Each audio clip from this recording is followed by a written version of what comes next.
ఆదికాండం 42వ అధ్యాయం 18వ వచనం. మూడవ దినమున ఆ యోసేపు వారిని చూసి, యోసేపు వారిని చూచి నేను దేవునికి భయపడువాడను.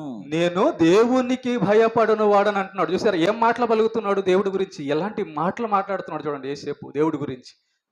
వాళ్ళతో అంటున్నాడు, అయ్యా నేను దేవునికి భయపడేవాడను. దేవుని గురించి సాక్ష్యం ఇస్తున్నటువంటి యోసేపు. యోసేపు అంట దేవుడికి భయపడేవాడు కాబట్టే అవిశ్వాసిగా లేడు.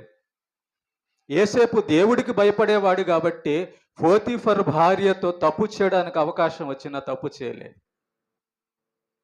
దేవునికి భయపడేవాడు కాబట్టి నేను దేవునికి విరోధమైన ఈ కార్యము నేను ఎలా చేయగలను అని చెప్పి యోసేపు అంటున్నాడు, నేను దేవునికి భయపడువాడను అని తన జీవితంలో పలికాడు. మరి మన జీవితంలో కూడా ఎవరి ముందైనా అందరి ముందైనా మనం ఈ మాట పలికే వాళ్ళం, అయ్యా అమ్మా నేను దేవుడికి భయపడేవాడును, నేను దేవుడికే భయపడేవాడును. నువ్వు దేనికి భయపడతావు? ఎవరన్నా నిన్ను చంపుతారంటే భయపడతావా? ఎవరన్నా నిన్ను జైలుకి తీసుకెళ్తారంటే భయపడతావా? ఎవరైనా నిన్ను వదిలేస్తాము, చంపుతాము, కొడతాము, అది చేస్తావు ఇది చేస్తావు అంటే భయపడితే ఇక నువ్వు ప్రాణానికి భయపడేదానివి, ప్రాణానికి భయపడేవాడవని అర్థం. పేదరికానికి భయపడతావా? రోగానికి భయపడతావా? ఇంట్లో వాళ్ళకి భయపడతావా? దేవుడికి భయపడతావా? మనుషులు మహా కొడతారు, చంపుతారు, బాధ పెడతారు, కానీ దేవుడు చంపేస్తాడు. దేవుడు ఆత్మను నరకంలో పడేస్తాడు. అందుకే యేసు ప్రభు కూడా అంటాడు, మీరు మనుషులకు భయపడబాకండి, వాళ్ళు కొడతారు లేకపోతే చంపుతారు, కానీ దేవుడు ఏం చేస్తాడు తెలుసా? యుగ యుగాల ఆరని అగ్నిగుండంలో నీ ఆత్మను శాశ్వతంగా బాధపడేటట్టు చేస్తాడు. ఆయనకు భయపడు అంటున్నాడు యేసు ప్రభు. అలాగే అదే మాట యోసేపు కూడా అన్నాడు, నేను దేవుడికి భయపడేవాడిని.